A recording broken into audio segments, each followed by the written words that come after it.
Jaya Radha Madhava Kunja Bihari. Thank you. Jaya Radha Madhava Kunja Bihari.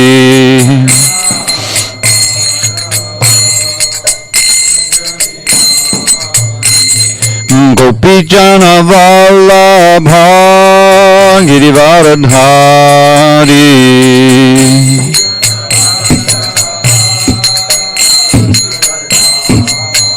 Jaya Gopi Jana Vallabha Girivaradhari.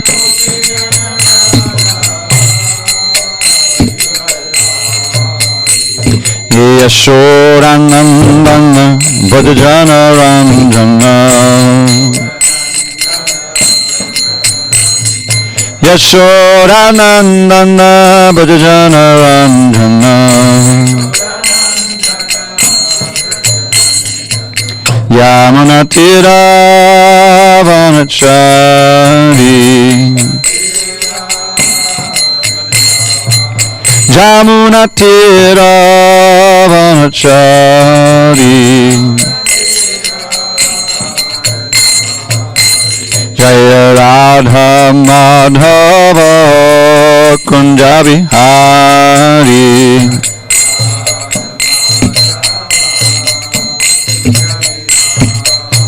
Jaya Radha Madhava Kunja Bihari.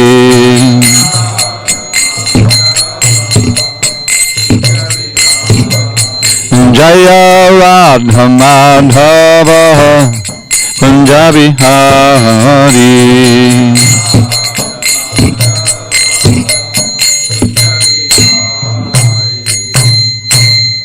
Jai Mishpad Paramahansa Pururikacharya Ashtotar Tata Shri Srimad Divine Grace Srila A.C. Bhaktivedanta Swami Prabhupada Ki Jai. ISKCON BBT Founder Acharya Srila Prabhupada Ki Jai. Jai Om Vishnupad Paramahansa Purujikacharya Ashtotar Tata Shri Srimad Divine Grace Srila Bhakti Siddhanta Saraswati Thakur Ki Jai. Ananta Koti Vaishnavin Ki Jai. Namacharya Srila Haridas Thakur Ki Jai. Grantaraj Srimad Bhagavatam Ki Jai. Samaveda Bhaktavrinda Ki Jai. All glories to the assembled devotees. All glories to the assembled devotees. All glories to the assembled devotees. All glories to Shri Guru and Gauranga. Can someone get a little stand for her? So she, yeah. Or you can just get this. Yeah. Sorry, we don't put the sacred words on the ground. You know. All right. Okay. So the plan is I'm going to do the Bhagavatam class will be kind of short because we're going to have a pastime of Chaitanya Mahaprabhu that we're going to be study today. But I couldn't resist this verse. This is the one of the 5. This is it. This is the verse that appears 5 times in the Bhagavatam. Okay. Om Namo Bhagavate Vasudevaya. Om Namo Bhagavate Vasudevaya. Om Namo Bhagavate Vasudevaya. On this 24th day of March 2021 in SanDiego, we're reading from Srimad Bhagavatam, translation and commentary by His Divine Grace A.C. Bhaktivedanta Swami Prabhupada. And we are in Canto 4, the creation of the fourth order. Chapter 29, talks between Narada and King Prachinabarhi. Text number 73. Okay. Arte Yavidyamanepi Sangsrutir Nanavartate Dhyayato Vishayan Asya Swapne Anartagamo Yatha Arte Yavidyamanepi Sangsrutir Nanavartate Dhyayato Vishayan Asya Swapne narthagamo yata Arte hyavidyamanepi Sangsrutirna nivartate Dhyayato vishayanasya Swapnena tagamo yata Arte hyavidyamanepi Sangsrutirna nivartate Dhyayato vishayanasya Swapnena tagamo yata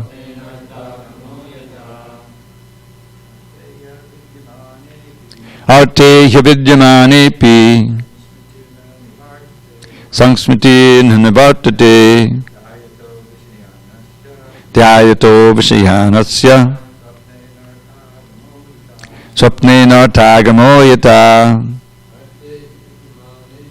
Arte hyavidyamanepi Sangsrutirna nivartate Dhyayato vishayanasya Swapnena tagamo yata Arte hyavidyamanepi Sangsrutirna nivartate Dhyayato vishayanasya Swapnena tagamo yata Arte hyavidyamanepi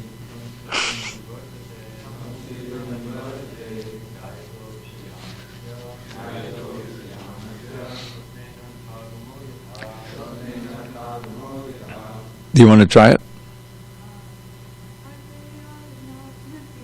Arte hyavidyamanepi Sangsrutirna nivartate Dhyayato vishayanasya Swapnena tagamo yata. Not bad.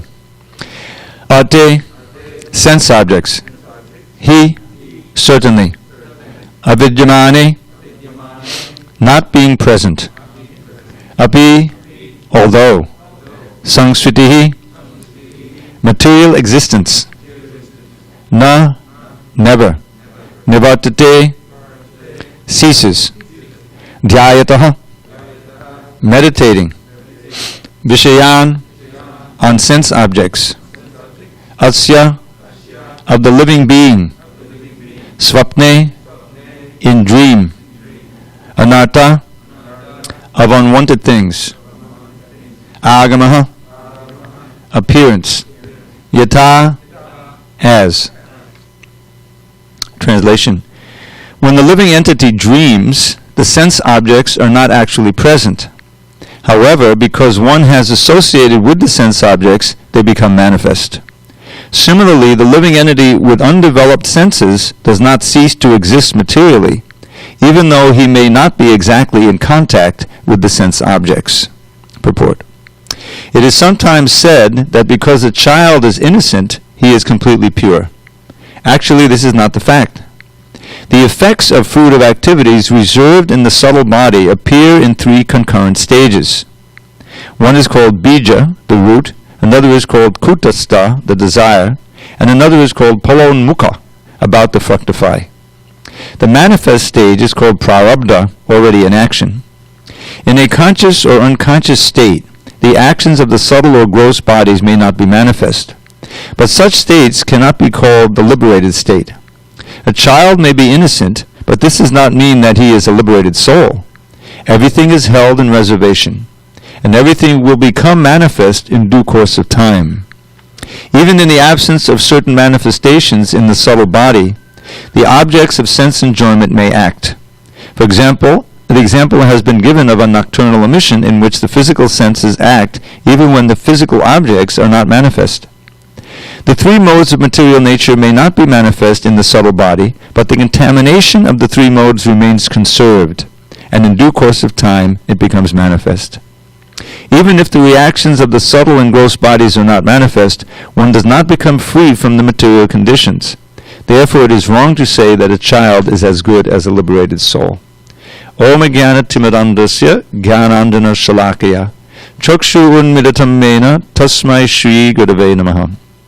I was born in the darkness of ignorance, but my spiritual master Srila Prabhupada opened my eyes with the torchlight of knowledge. I offer my humble obeisance unto him and all members of Sri Parampara.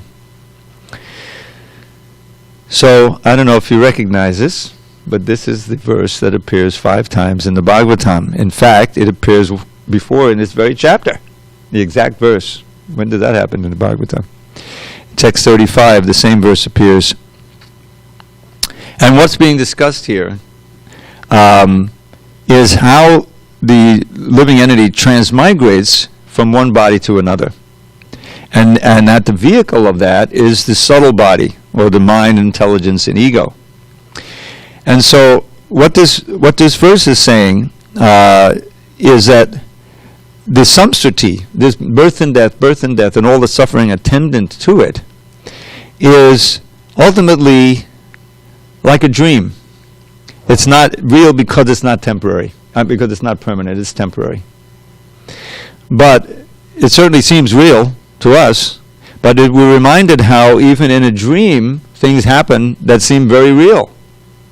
You know, you're embracing somebody and you're having an experience, and you can become very frightened in a nightmare, wake up screaming or crying or shivering or whatever. So, similarly, the experiences we have in our ordinary daily life are evanescent, temporary, they're fleeting. But that doesn't mean that they don't have a visceral effect on us. We can be frightened, we can feel tremendous pain, because that pain is felt on the subtle level, but it's very real. But it's temporary, it's going. So this verse is explaining that as we continue in our waking life, to meditate on the object of the senses, jayato vishayan, and this is generally what's happening with every being, not just human beings. In the conditioned state, we have these senses, right? We have the eyes, and we have the nose, and the sense of touch and smell and taste. And through those, the mind is reaching out and is saying, this is pleasurable, this is painful, avoid that, this is pleasurable, the sankalpa vikalpa program. And when we actually engage in the object of the senses, when we think they're pleasurable, we plant a desire seed in the subtle body. In other words, that we do it maybe again and again, and that becomes part of our subtle body. It may be conserved, it may be in the subconscious, but it's still there. And as we go through life, we're constantly planting those seeds, and they're not just positive, also negative. Things we want to avoid, right? And things that bad experience we have. So when the gross body finally expires, which it must in every case, all of that all those conserved impressions are taken into account by higher forces, and we're given just a suitable body to continue our sojourn in this material world. And as we know, in the human form of life, there's an ethical sense. There's a sense of right and wrong. In other words, we're responsible. And there's a higher authority that's looking over and taking notes, so to speak. And so at the time of death, we can very well lose this human life, go down into lower species, and then have to come up. They're not responsible for what they do. They just gradually get purified and come back to the human form. So what's the lesson to come out of this is that the whole idea is the subtle body, the mind. We are practicing bhakti yoga, and in doing so, we are attempting under higher authority and all the instructions that have been given to us to engage every element of our gross and subtle body in the service of the Lord, to connect. That's the yoga, right? So this is human. We have the freedom. We have the intelligence. That's what distinguishes us from the lower animals, to decide where to direct our senses, rather than just what may feel good or look good, because according to a higher principle, we say no. I'm not going to look at that. I'm not going to try to taste that or smell it or whatever. I'm going to follow this instruction and rather look at the deities and hear this sound, the mantra sound, rather than a million other sounds. I remember over the course of my lifetime, I was by the grace of my father. He was a musician. He was a guitar player, folk songs and everything back in the 50s and 60s. And he introduced me to music when I was just 5 years old. I mean, playing music, And we had always music in the house, We didn't listen to rock music. We only listened to classical and folk music and jazz, So I developed a taste and so forth. And so, then we go through the 60s, all the folk music, and things going on. But I was exposed to all that. And I remember after quite a few, years after I joined, this other music started coming out, which really wasn't music. It was just talking. And I said, that's not really music. I never really could understand that, it has. But so these things, as we know, they have effects. You walk in, you're kind of a neutral person. You walk into a bar, you walk into some venue, and music is going on, and suddenly so many emotions can be aroused, right? Modes of nature. They act through the sound, they act through the food, they act through paintings, everything, movies. All of the senses that we have, and without any guidance you're exposed to, you're going to be whipped around to the lower modes of passion and ignorance. And these will stay with you, and they mediate your, how you're relating to the world. We learned this in the 14th chapter. If you're in the modes, the lower modes, then you're going to be attracted to music and food and other people and everything according to the modes that you're in. And so this is how the living entity is kept bound within the bonds of Maya or illusion. And I love to use this analogy. The need of an intervention, like when someone is completely into drugs or alcohol, and they can't really control their addiction. They need some friend or some loved one or someone who cares about them to take them by the lapels, so to speak, and say, "You're ruining your life. You're ruining your marriage. Come to rehab. We're taking you to rehab." And if you're fortunate, you'll surrender to that, and you have a chance of getting out. So what does that mean?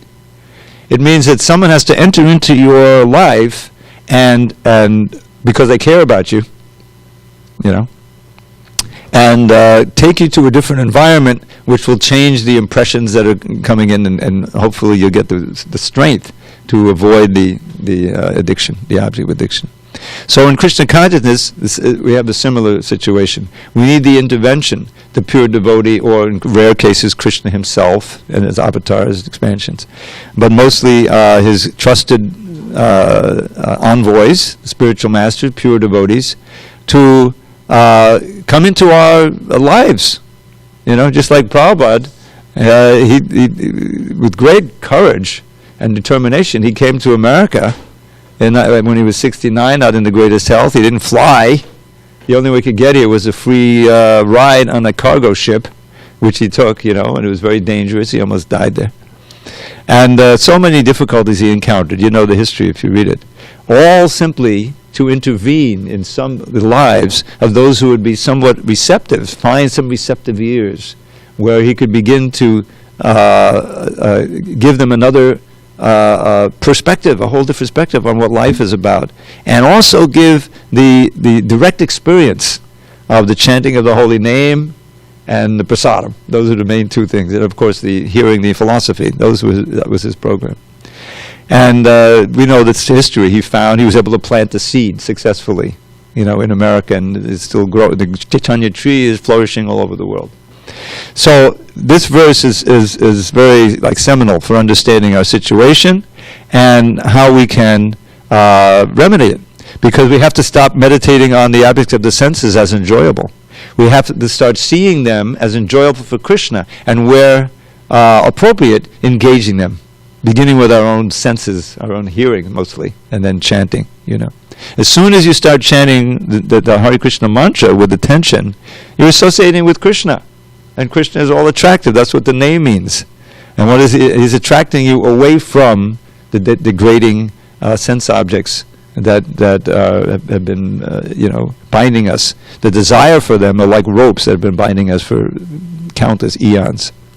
So this is you can see why this verse is so important. As long as we keep with Jayato Vishayan, read the Bhagavad Gita. Anyone who's familiar with the second chapter, Jayato Vishayan Pungsa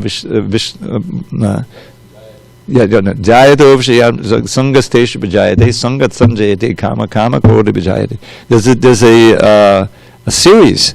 From the meditation, you get attached. There's attachment, sangha. From that, if you keep it going, it turns into kama, very powerful desire to enjoy, which must be frustrated, and therefore that becomes anger, frustration, depression, And bhavati sammoha, you become completely bewildered. You may do something you never would do in your ordinary consciousness, Krodha bhavati sammoha smriti vibhrama, your memory becomes affected. And when memory becomes affected, your consciousness, buddhi nasho, is destroyed, your intelligence. And then you're finished. You're tightly bound. So what's the alternative? Raga dvesha vimuktais too. Vishayan, indriyais atma varshe vidheyatma prasadamadi gacchati. This is how you get the grace of the Lord. The key phrase is there, atma vidheyatma, to accept the regulative principles of freedom. It's such a memorable phrase in that verse. In other words, with our intelligence, we have to get to the point of accepting restrictions, do's and don'ts, that will enable us to attain the consciousness, so that even moving amongst all of these attractive and repulsive vishayas, raga dvesha vimukta, you'll be free of raga and dvesha. You'll be eager to employ them where possible in Krishna's service. That's your consciousness. And then you get the prasadam of the Lord, and then you get peace, and you get happiness, and so many things follow. So, I wanted to leave time for reading this. I'll try not to just read it out, because I've read it several times. But this is a wonderful pastime. We're coming up on Lord Chaitanya's appearance day on Sunday. Are you going to be around on Sunday? Oh, okay. Anyway, this is a very special day. It's the appearance of our most merciful avatar, Lord Chaitanya, Sri Chaitanya Mahaprabhu, who's on the altar there. He's the one on our right, and his partner there is Lord Nityananda. Both of them are incarnations of God, and he's the one who started this congregational chanting of Hare Krishna about 540 years ago or so. So there's a book describing his Leela. There's several books. We have one main book that our spiritual master gave, Chaitanya Charitamrita. There's also a book called Chaitanya Bhagavat, and this describes in greater detail his childhood pastimes, which are very delightful. And I'd like to share one of my most favorite ones with you. Many of you may be familiar with it, but it's always worth hearing again. And this is, I think we placed little Nimai at about 3 years old. Let's think about that. He doesn't say much here. He speaks to the Brahmin, but not to others. But he certainly hasn't started school. He's just a little toddler, but he can run. Where they get to that age where they can run. He's running around. Very mischievous.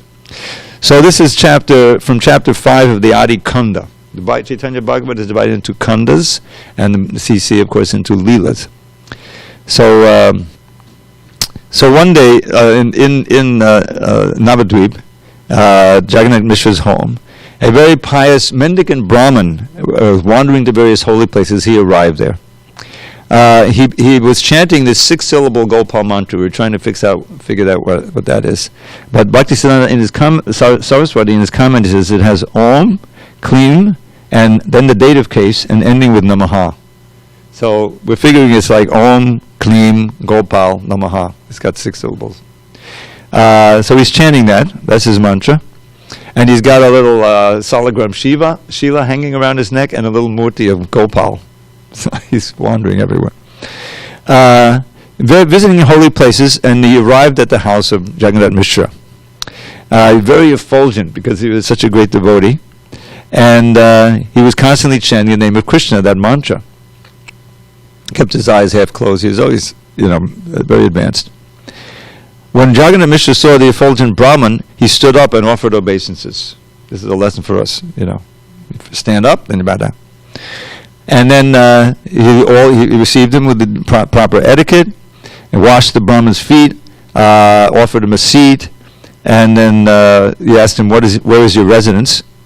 And he said, I just wander around. I go wherever my restless mind takes me. He said, and he praised the Brahman, you're traveling for the benefit of the world. I'm especially fortunate. We're all very fortunate. Please order us, and we will arrange for your cooking. This is a standard thing that the mendicants, they'll cook for themselves. The Brahman said, please do whatever you feel suitable. So then Jagadam Mishra and Shati Devi carefully cleaned the whole kitchen, and they put out all the utensils and all of the ingredients for cooking. Satisfied with the arrangement, the Brahman began to cook, and then eventually sat down to make the offering on the altar there. And then Sri Sachinandana, little Nimai, he's the super soul, it mentions here. So he decided to give darshan to the Brahman. Means to show him his actual identity, who was Krishna. So when the Brahman began to meditate, and offering to Gopal in his mind, so a little such Nimai, who was completely naked, all his limbs were covered with dust, his eyes were reddish, his hands or feet were very beautiful lotus heads and feet. So he smiled and took a handful of the rice and started eating it. And the Brahman, what did the Brahman said? Hi! Alas, alas, this naughty boy has stolen the rice. The Jagannath Mishra, who had no idea that little Nimai was actually God, he came there and saw Gaurasundar. He was smiling as he ate the Brahman's rice. In anger, Jagannath rushed to beat the Lord. But the Brahman got up and caught hold of Jagannath Mishra's hand. He said, Mishra, you're supposed to be a cultured Aryan. What's the use of beating an ignorant boy? Only one who can distinguish between good and bad should be beaten or chastised. Therefore, I forbid you from doing this. Jagannath Mishra then sat down in distress. You can imagine, he's sitting on the edge of the bed. His hands, He can't look up. He feels there's been a great offense. He couldn't speak or lift his head. Brahma said, my dear Mishra, don't feel sad. Whatever is meant to happen on any given day will certainly happen. Please bring whatever fruits and roots you have, and I'll eat those today. No problem. Brahma said, if you would all consider me your servant, please cook again. I'll make all the arrangements again. We have all the ingredients for cooking. I will be very satisfied if you do this. And all the friends and relatives gathered. They also pleaded with him to be merciful and cook again. And I said, all right. According to your desire, I'll certainly cook again. So everyone there was happy to hear the Brahman's decision. They immediately cleaned the kitchen, quickly assembled the ingredients, and the Brahman cooked again. Everyone concluded, the child is very restless, and may spoil the offering again. Therefore, please take him to another house until the Brahman finishes cooking and eating. So this seemed like a good solution.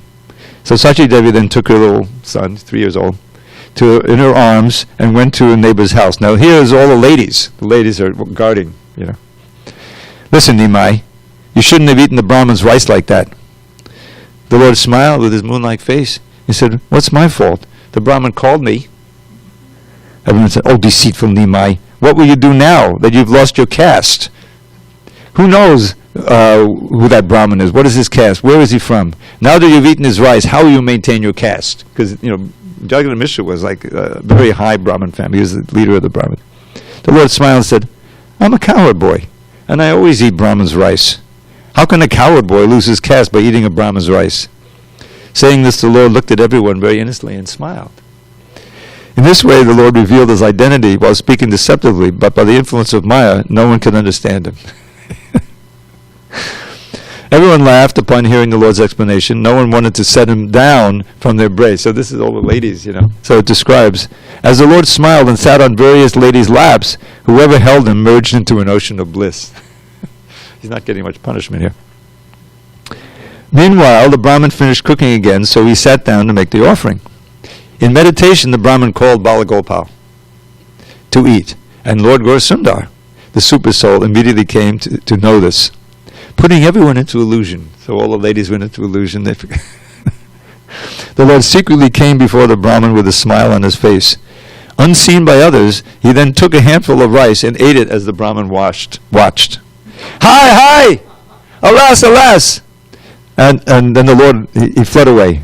Enraged, Jagannath Mishra got up, took a stick in his hand, and chased after the Lord in anger. The Lord fearfully fled into another room, with Jagannath chasing behind and chastising him verbally. Just wait and see what I'll do to you today. Although I'm an Aryan, you consider me a fool. Who has such a great thief for you as a son? Saying this, Jagannath chased after the Lord. Everyone present tried to restrain Mishra, but he said, leave me alone. Today I'm going to beat him.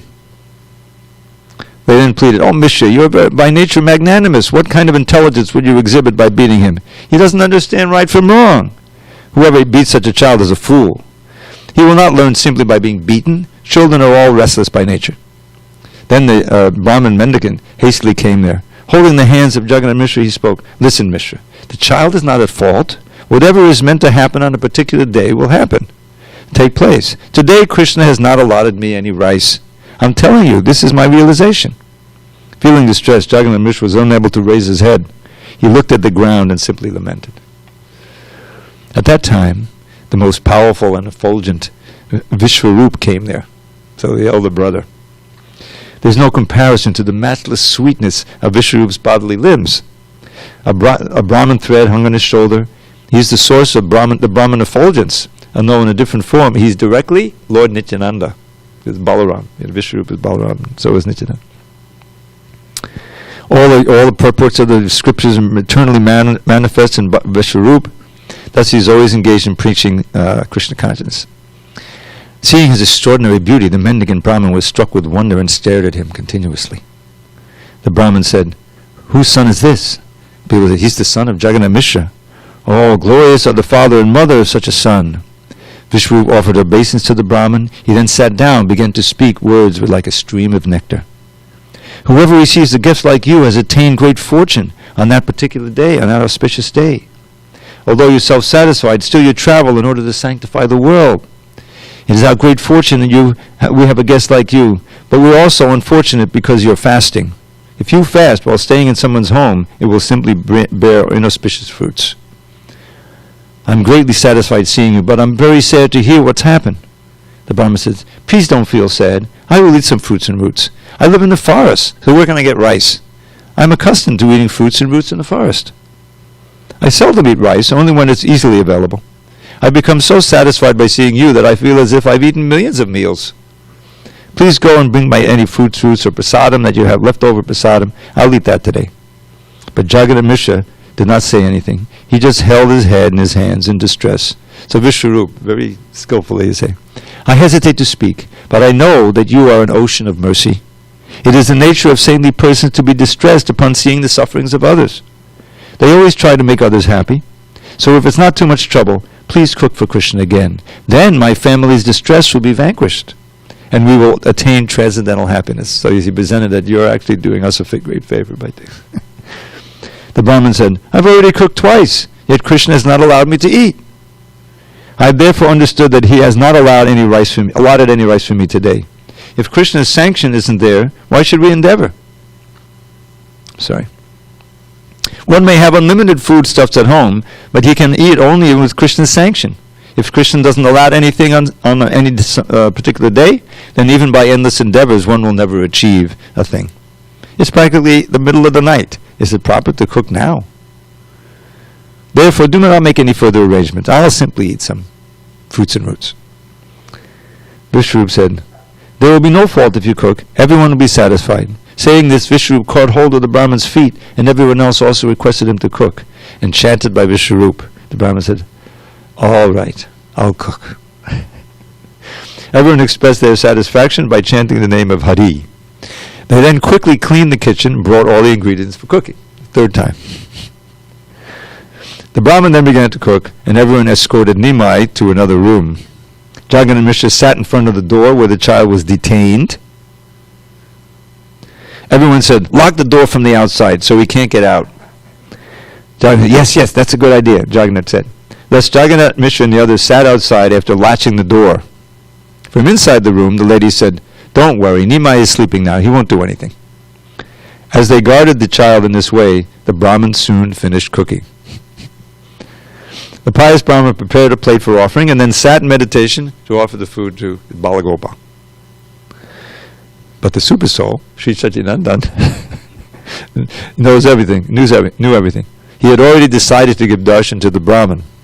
Thus, by the will of the Supreme Lord, Nidra Devi, the goddess of sleep, deluded everyone into deep sleep. So I got to read this little purport by Bhaktisiddhanta. Everyone thought that since it was late at night, Nimai would soon fall asleep, so there would be no need to further guard him.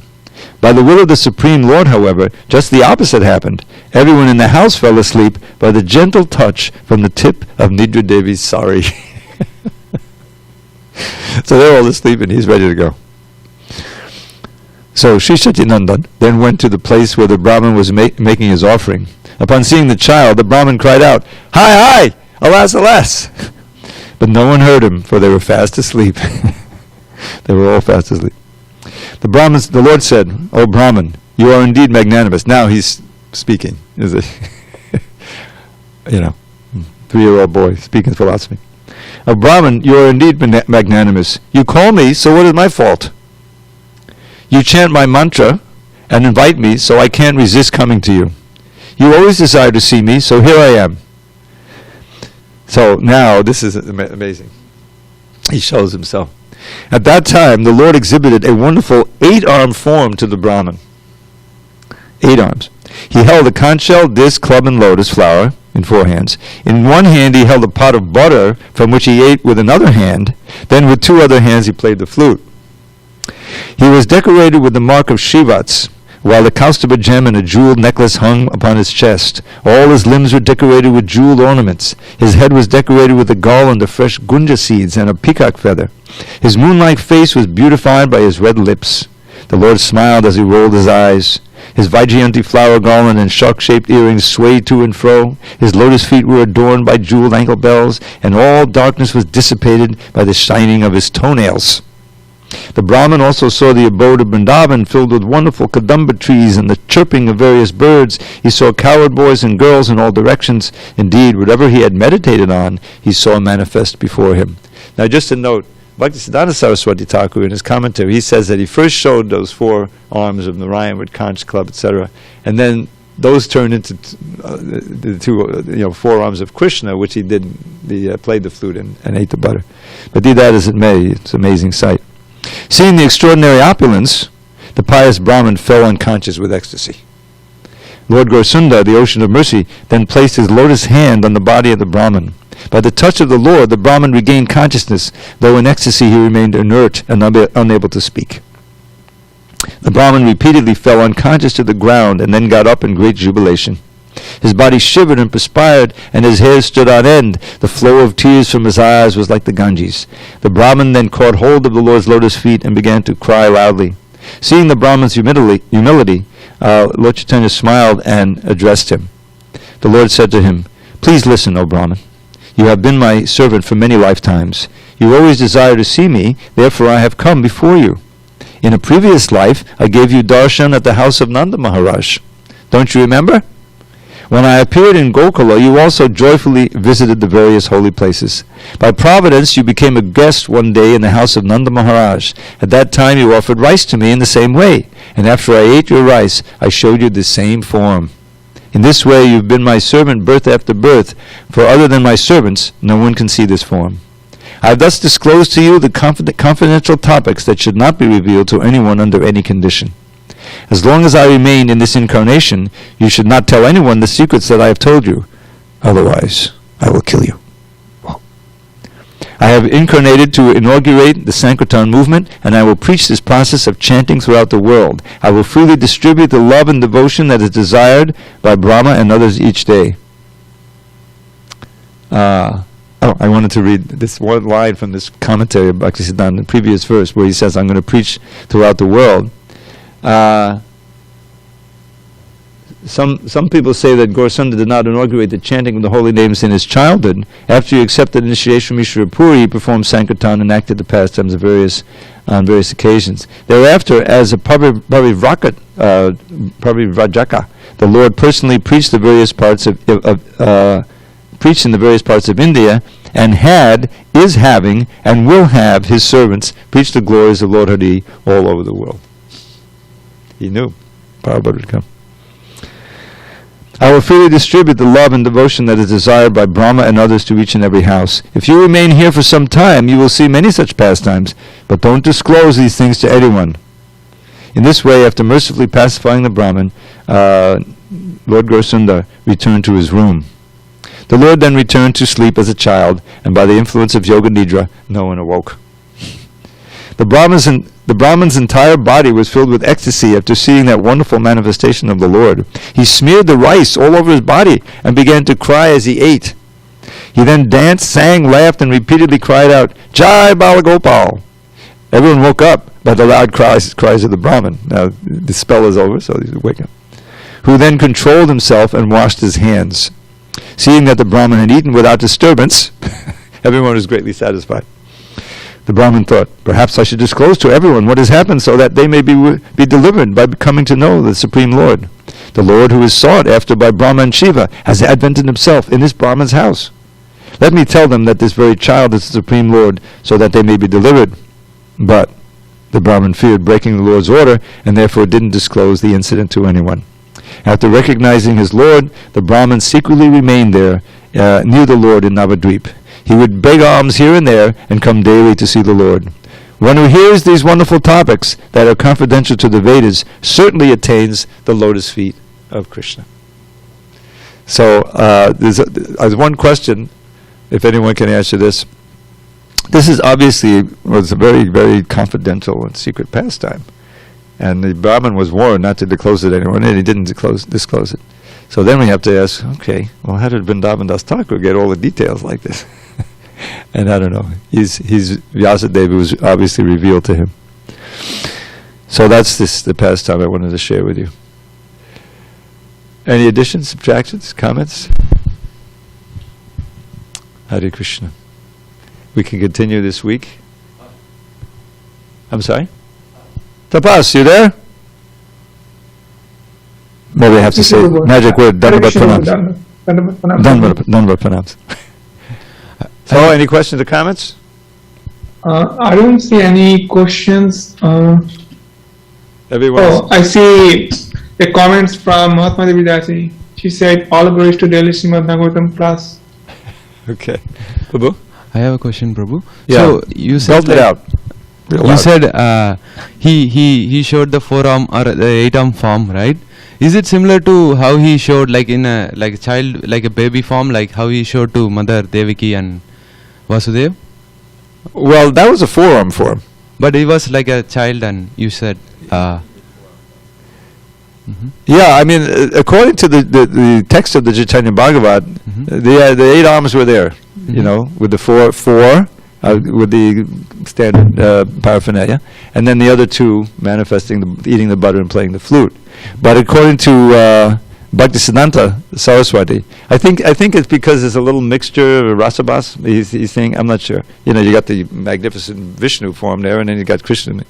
But anyway, you know, I'm not going to speculate. I mean, it was amazing sight, you know, and those. He's revealing himself as Balagopal and also as the Supreme Personality of Godhead, you know. So we'll leave it at that. Okay? Right on time. All glories to Srila Prabhupada. Hari Hari Bol.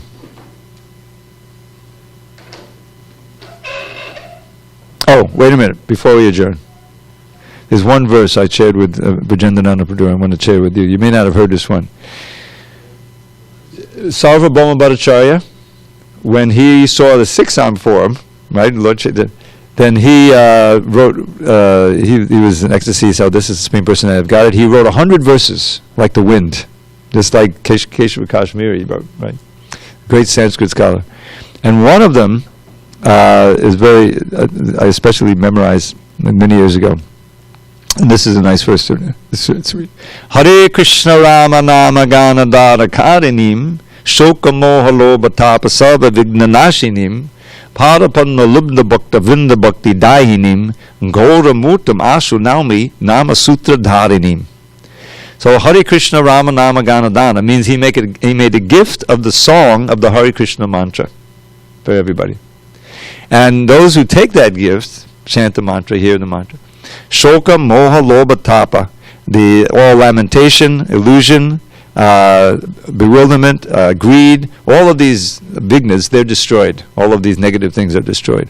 And for his devotees, who are very eager to get the nectar of his lotus feet by service, he bestows the highest levels of devotional service. Very enthusiastically and quickly glorify and offer obeisance to this golden form of Krishna. Hare Krishna. Go ahead, Prabhu.